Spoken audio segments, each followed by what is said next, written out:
Hello, Virginia. Hey, we can't say it enough, but what are we going to do on April 21st? Now, you know, some people say they want to win and some people mean it. Let's sound like, be like champions. What are we going to do on April 21st? You guys remember that. First of all, I want to thank a bunch of people here. We got so many people, I'll probably leave somebody out. First of all, Roger and Marcy Clifton, where are you guys at? Let's give them a round of applause. He's our new Louisa County GOP chair. We really appreciate your leadership. Robin Horn and team, this is an incredible event. Let's give them a round of applause for setting this up. Now, there are many ways to serve our country, and my service is no better than anyone else's, but I would tell you this, I've served in the hottest deserts, the wettest jungles, and the coldest oceans with some pretty heavy backpacks and everything else. And by the way, this young generation today, they're so bright. These men and women do more in a year than I did in 10 years. But some people risk their time, and some people risk their money, but our men and women in our military oftentimes risk their life or give their life for our freedom. And I see, I got a Green Beret buddy right there, Bill. I see we got Eddie Gallagher right here who does marathons on one leg, and a bunch of other veterans. To our veterans, let's give them a round of applause.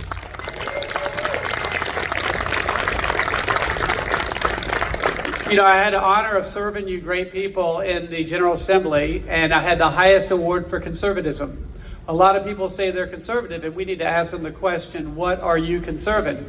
But one thing, I'm limited government. I like what Ronald Reagan said, get the government off your back and out of your pocket. But one thing I do believe in, keeping you safe. And I see men and women around here in law enforcement keeping us safe right now. We would not have a country without you. Let's give our men and women in law enforcement, our first responders, our firefighters, all of these amazing people, they get it done as a team. You know, where we come from, it's not about me, it's about we. And as you saw in Iran, we never leave a man or woman behind. And we always get the job done.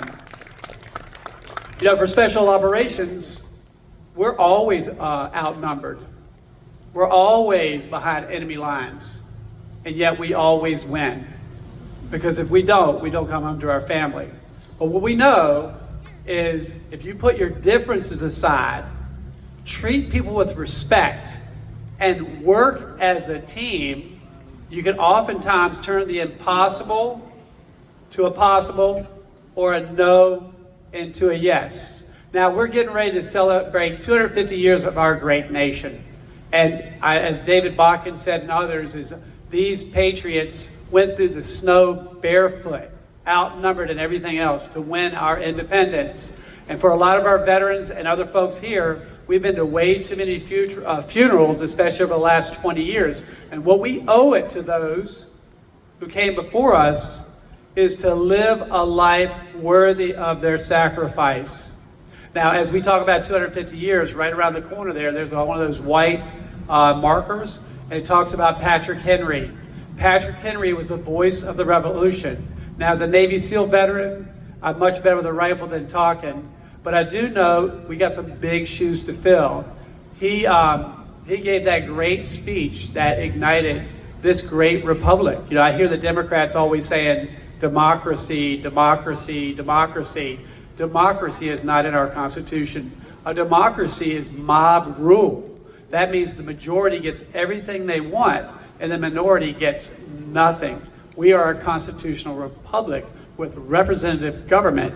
That means even in that minority, you still have a voice, and that voice is the right to life, liberty, and pursuit of happiness, your God-given rights that are preserved or enshrined in our founding documents. Now, this is Virginia's 5th district. This is Central Virginia. I was born and raised in Central Virginia. I call it the gateway to the Bill of Rights. We've got Patrick Henry, Thomas Jefferson, James Madison, James Monroe, and what an honor to continue to serve our great nation. Now, I love Louisa County. I've got 24 county, cities, and towns, almost 800,000 people.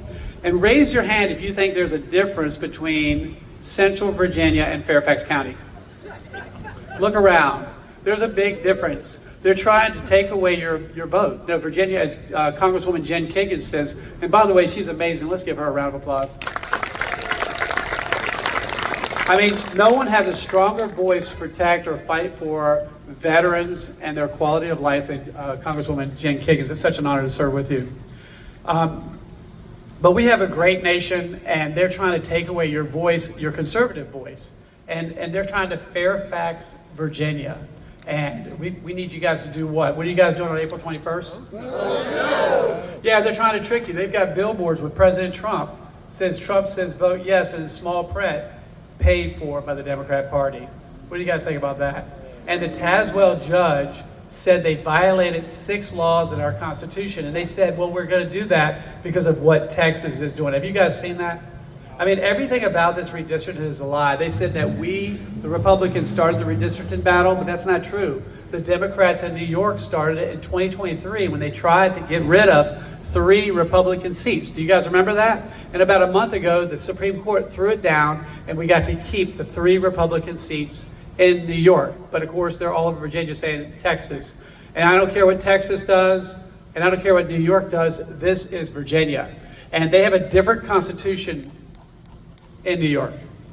And they have a different constitution in Texas. This is Virginia, and we, in 2020, voted for a nonpartisan redistricting commission that said that we the people should choose who represents you, not some politician in Northern Virginia you're never going to meet.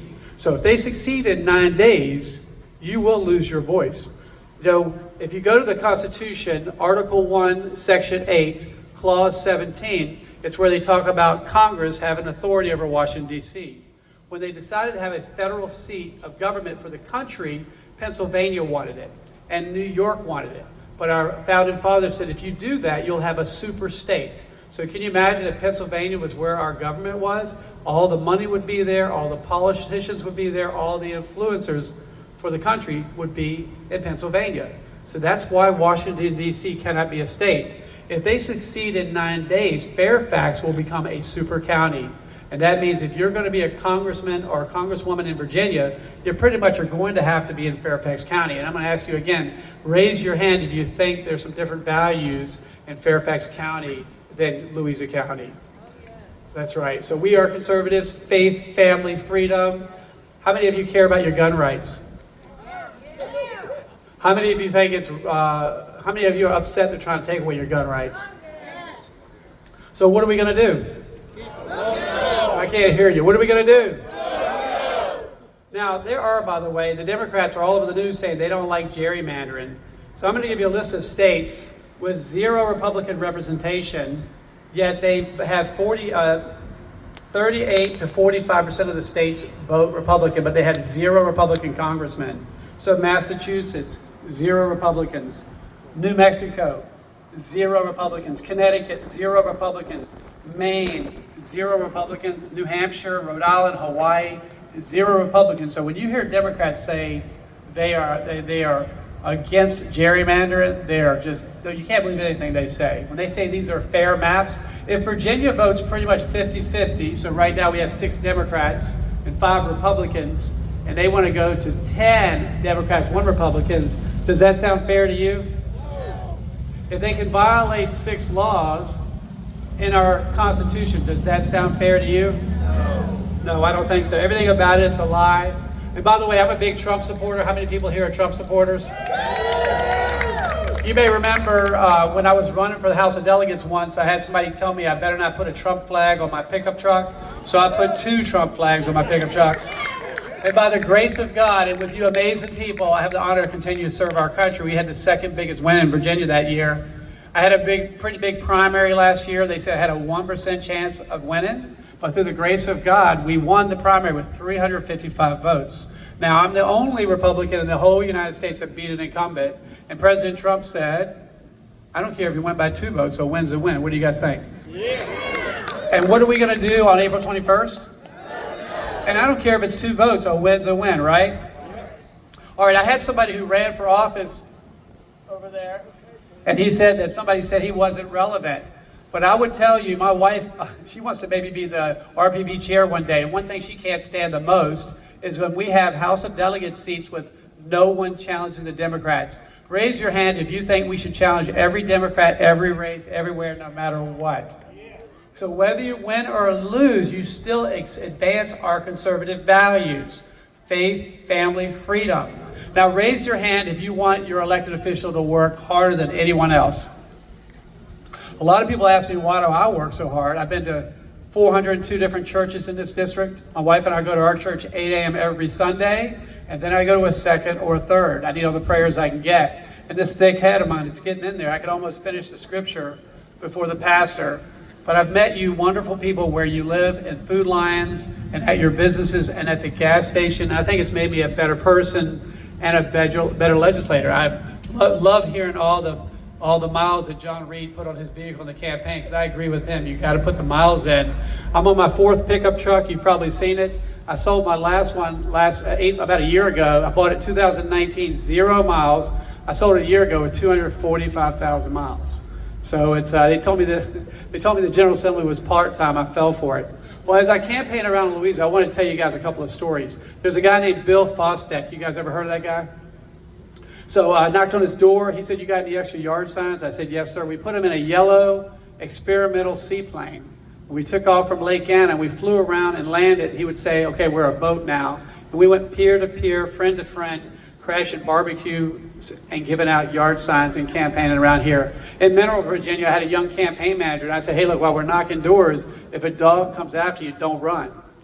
So we're about to knock on the door. These 2 shepherds come around the door. I thought I heard a girl scream, but it was a young man.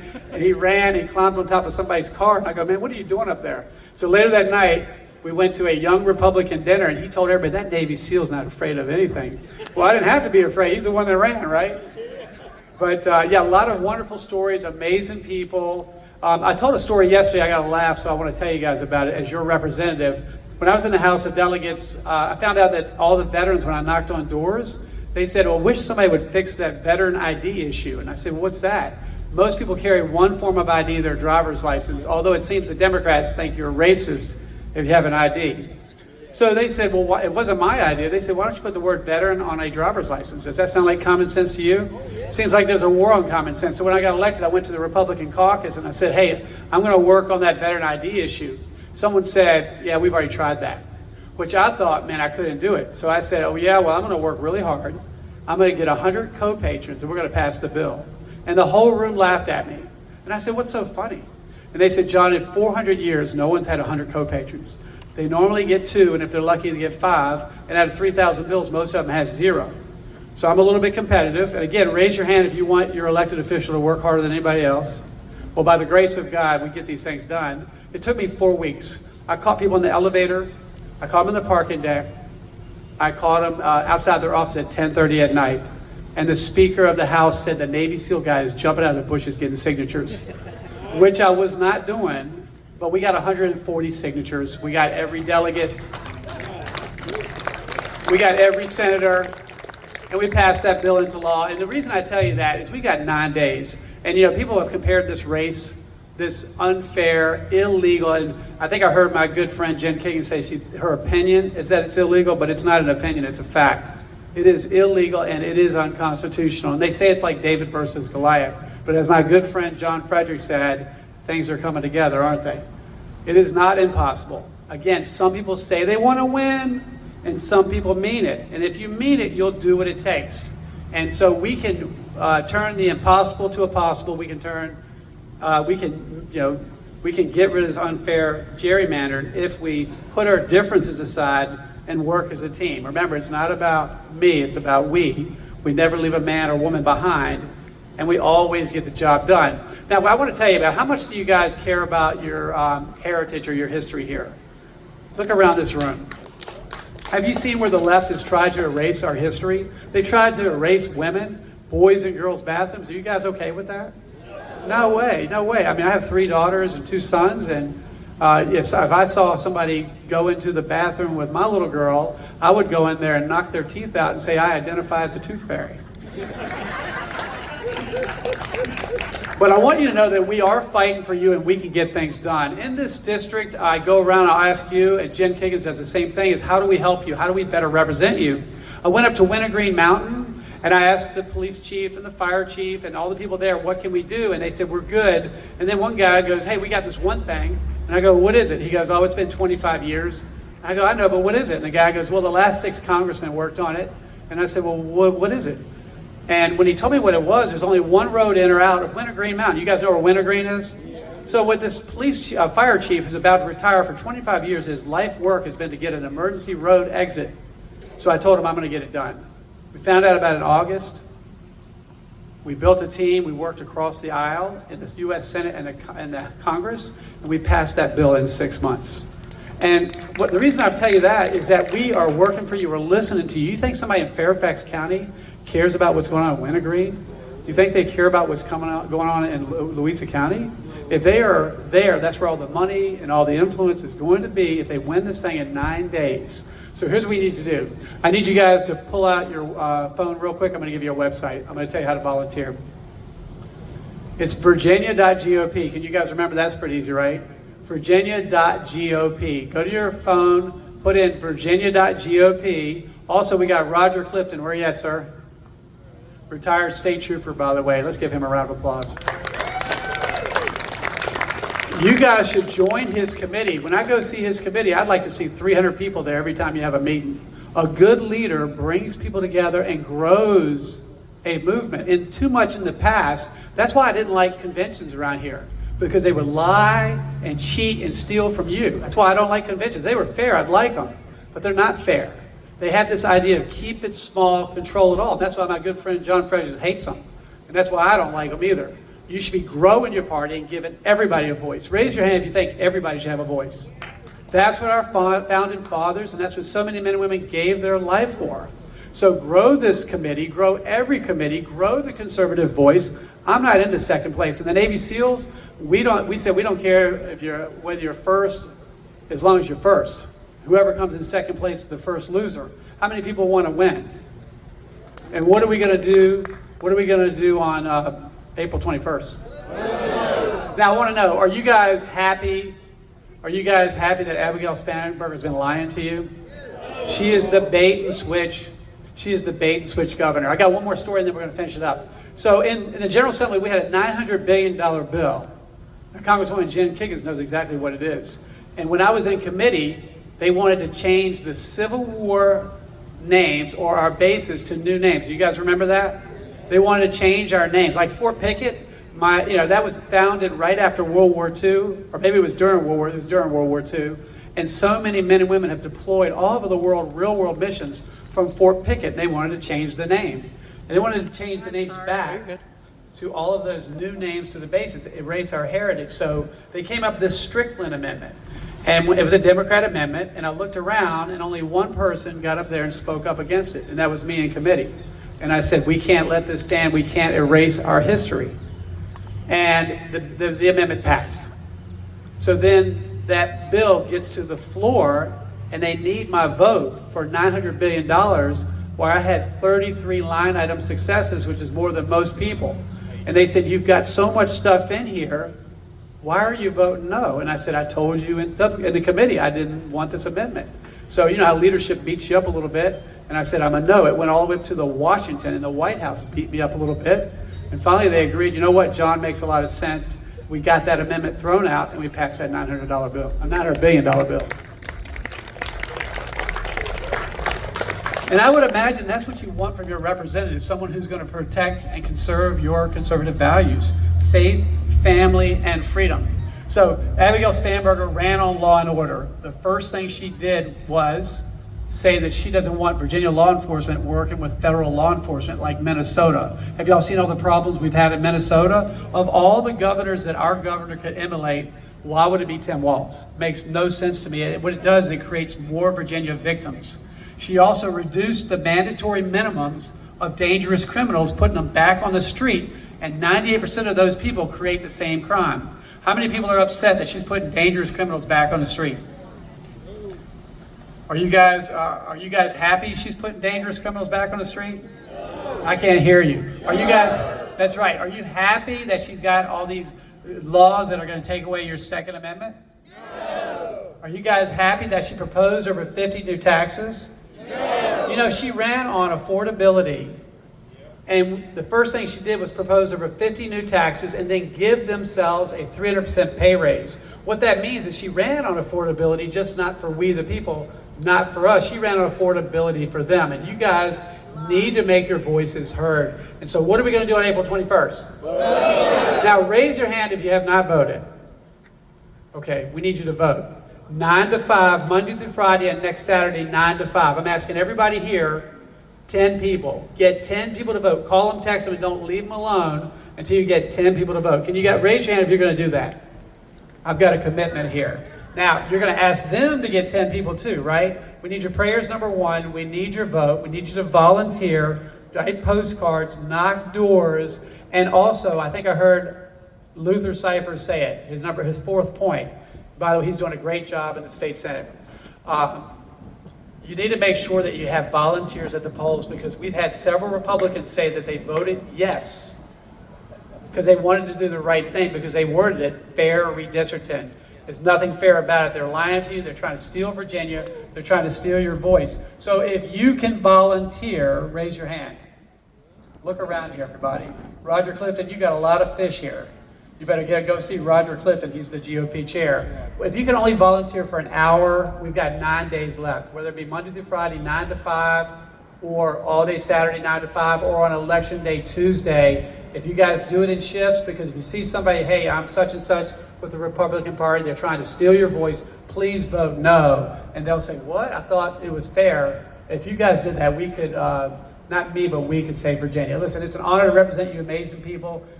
I need your prayers. I need your advice. All of us do. God bless you and God bless America. Thank you for being here today.